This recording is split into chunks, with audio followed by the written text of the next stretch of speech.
customer would you want to try? What is the chance that he will say, okay, let me try? Today there is a very high chance. Right? He may say, okay, I'll try. You go to an employee and tell him, I'm a new startup, I launched this business yesterday. Last week I left my job. Why don't you join me? What is the chance that he's going to say, oh wow, yeah, let me try? That's not going to happen. So the truth is today, your customer is far more experimental and forgiving than your employee. Employee is not experimental, employee is not forgiving. So even if he talks to you employment, he is still going to bring out his payslip and he is going to still tell you what is the next revision date. Right? So things which for you will not matter. So if that's the scenario, the top KRA for your brand is actually not to get customer. The top KRA for your brand is to get people to work for you. Customer will come. Customer is anyway bored of using so many products, right? They're changing mobile phones every 3 months now. Customer is pushing for demand. Customer says, what else can you give me? What else can you give me? So the brand's target, more than customer for a startup or early stage company, is actually people who will work for you.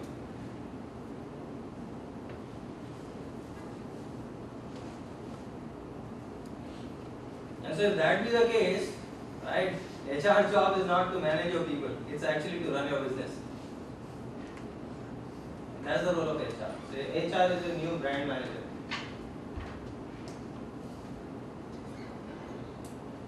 So if we have to achieve this, where do we get started? So if HR is running your business, you want him to run your canteen, you want him to run your coffee machine, you want him to run your travel desk, or you want to make him sit in your room and discuss business every day and ask him to design matrices, design people, design assessments, capabilities, competencies, find out the weak ones, get after the brightest guys in the market, chase them. Is that what you want the HR to do, or do the rest of the thing? Manage parking fights, etc. Starting point can be this. So when you think of HR, this can be a starting point. Top job for HR, build brand. Next thing, build culture. Build brand, build culture. So actually they are both the same things. This is two sides of that coin. The effort required or the methods required to build both is pretty much similar. It's just two things, build brand and build culture. Everything else doesn't matter. So if 5 people came late to office, it just doesn't matter. And you're going after those 20 thumb impressions, retina scans and all that to figure out how many minutes late he came, and then you're going to threaten him with deduct his salary thing. Do you think this will work? You paid 1.5 lakh just to get that guy on board, right? You paid that consultant. Then you waited for 3 months for this guy to serve his notice period. Then he joined.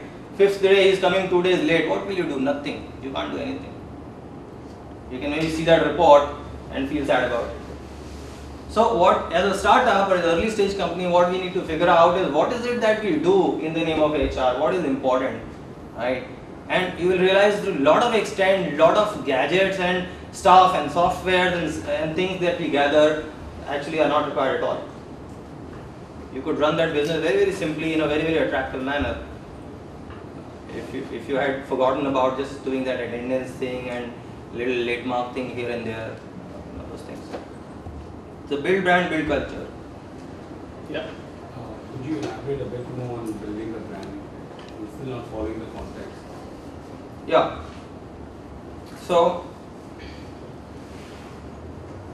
you're saying why build brand? No, I'm saying in terms of when you hire someone, when you say building a brand, it usually refers to technically it would be marketing and other things. Why? So exactly. So that's what I want to understand from you. What do you mean by? See, building a brand means building a pull, right?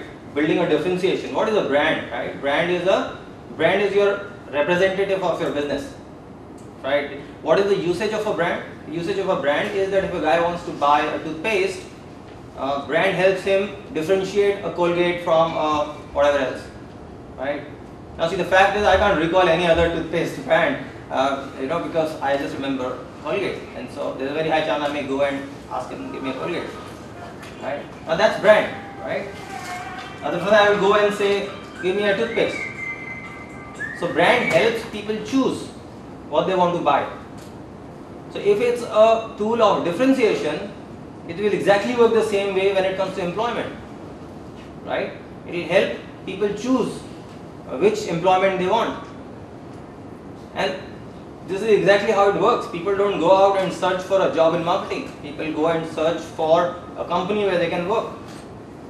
So fundamentally, the utility of a brand on both sides is exactly the same. The idea is to differentiate and help a customer choose. The customer on HR side is your candidate. So it helps them choose. One is an identity, right? How will you say which is number? So if you say there's a count of 1 to 9, there is a 1 and there's a 9. So you can differentiate. If everything was 1, 1, 1, 1, 1, how would you know which one? Brand. So that's brand. Right? It gives you an identity. It helps you choose. I would just like to add up to what you said. I run a property management company. So if someone is calling me up and the girl is not really talking the way we want her to talk, she's not being Hammer & More. The customers associate it directly to my brand. So if the good people are cleaning up their home, if the good people are answering all their questions on phone, they directly associated with the brand. That's how it plays an important part, culture and brand. So doesn't it all boil down to the culture in the first place for them?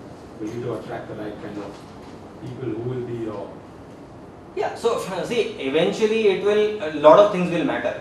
Okay, but when you have to look at this, how to start, that's what I said, this is the starting point for your thought. When you start thinking about HR, out of so many things that you can do, it's a good idea to start thinking about brand and thinking about culture. These are the two things you can start working with. And then of course, eventually there are going to be nitty-gritty, there are going to be challenges in each, the whole space will expand, right? But let's say if you hire a HR person, let's say a senior HR person, 5, 6, 8 years experience, whatever. This is a first day discussion. You are the owner of the business. The HR head is sitting in front of you, and he says, "Okay, what are your expectations from me? What should we go after? What should be in your mind to direct him to go after?" If you just tell him, "We will go after the brand and we will go after the culture," right? You have made a great start, because with that starting point, he can start putting some frameworks in place and some softwares in place or whatever. But what I'm saying is, software is not important. Framework is not important. What is important is the thought. Because no amount of software or framework is going to take you anywhere if the thought was not coherent, or it was not, the direction was not right. So as an owner of the business, extremely important step is the thought. The other problem is that if you don't hold the thought, there's nobody else who will hold the thought. There are people who will hold the software, there are people who will hold the frameworks, right? Those items. But thought, nobody will do it for you. You have to hold the thought yourself. So one of the starting point can be this: build a brand, build a culture. There may be a situation where you don't focus on this and you end up with a culture that you don't like, and it's really difficult to change it later on. So it's important to start when it's a start. Yeah, so Because otherwise you end up with a situation that every day, the problems that you mentioned at the start of the slides, those situations, those are a result of a bad culture. yeah, absolutely. So see, there's a difference between a naturally evolving culture and a directed culture. So you can have a culture which gets created both ways, right? There is a way in which the users themselves create a culture, the way they interact, the way it happens in a lot of other real life scenarios, right? In a lot of life scenarios, culture evolves, right? So if Delhi is Delhi, that's because of the way it has evolved. Nobody ever would have planned to create what we've got as Delhi, right? It just happened. So that's one way culture happens, right? So we have a situation, how do we fix it, right? It's a big challenge to fix it, right? But the other way is that which is where culture is controlled from an evolution itself, right? Now that can happen in a private enterprise because you are the driver, and so when you are the driver, you can do that. So why Chandigarh got built in a different way is because there was a master plan, and master plan directed the way a city needs to grow, and so to a great extent you could control the how the city is going to look, feel. Eventually, it's a hard work to build a culture together in people, right? But there is a starting point. There was a framework. Same thing comes to a private enterprise. We are lucky that in a private enterprise a lot of controls are in your hands, right? So it's extremely important to be able to set that clearly, and you can make corrections as well. So there's a method you follow. You can keep making corrections, right? But those are difficult and more difficult. So say this, the Tata Group, so I mean they have been here for ages, right? So there's different culture at that point in time where it was not a consumer's market, right? It was supplier's market. Now in the last 1 decade, the way they have made the changes is phenomenally great, right? They have made the entire organization very customer friendly, right? Because they are now getting into, that was a culture change, which takes time. So initially when you start up, it is easy to set it up, right? But when something is already set and then you want to change it, it would take its own amount of time and complexities as well. But the homework, right? So and it's the same at our houses, right? So this is one thought I love to share. At our homes, when we don't plan, right? We don't say that in home we will plan a culture like this, right? You don't do an exercise, you don't write things down, you don't make an Excel sheet, you don't review that in that manner. But I mean, end of the day, we want at home some culture to get built up. Right? So whatever we say, let's say a simple thing like saying that we will always have great breakfasts. Right. So we want to make a culture in which breakfast is treated as a very, very important meal compared to any other meals. Right.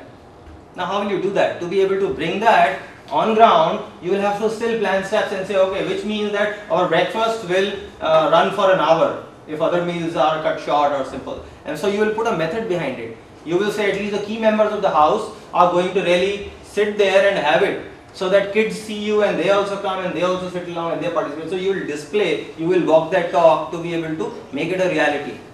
And it's going to be a challenge. Right? So every fine day somebody will call, you will have an important meeting and this you will want to skip breakfast, etc. It's not going to be easy. So executing will have its own challenge. Right?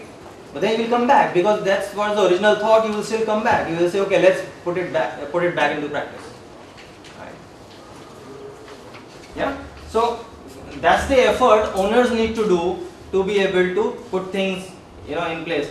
In my experience in running HR into so many companies, most of the challenges of HR are not because of poor execution. Most of the challenges in HR are because of absence of thought. There is no thought. There is a HR who comes on board and he says, okay, do what HR do. So he goes ahead and does what HR does. Right? And then you say, this is not what I wanted as my company, right? But you never told him what you wanted as your company. So that's where you will end up.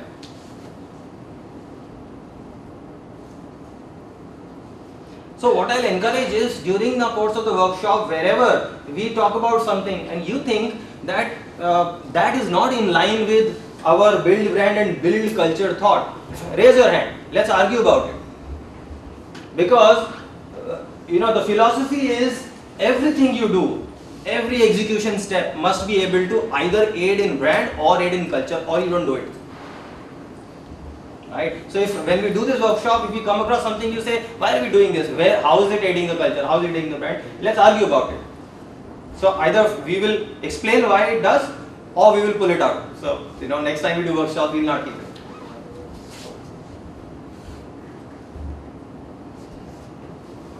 So don't run after clouds and apps and gadgets. All that is fine. At an owner level, remember, it's the thought, and it is irrelevant, right? Irrelevant. Militaries across the world from hundreds of years could get perfectly trained without any gadgets, no PowerPoints, no air conditioning, nothing. You stand in jungles and you can prepare for warfare, where lives are at risk, not of yours. Your 200-man battalion is at risk. And those trainings don't happen in PowerPoint presentations, right? So every gadget, support, etc. I mean, that's not a showstopper. That's not what HR is, right? So the assumption that somebody has a big ERP running, so he's running a great HR, and I don't have money for software, so I am going to run bad HR. That's incorrect. Completely incorrect.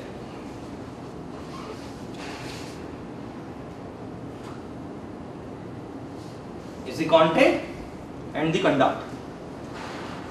Your content is going to help you build the brand. Your conduct is going to help you build the culture. What do you mean by that? Content and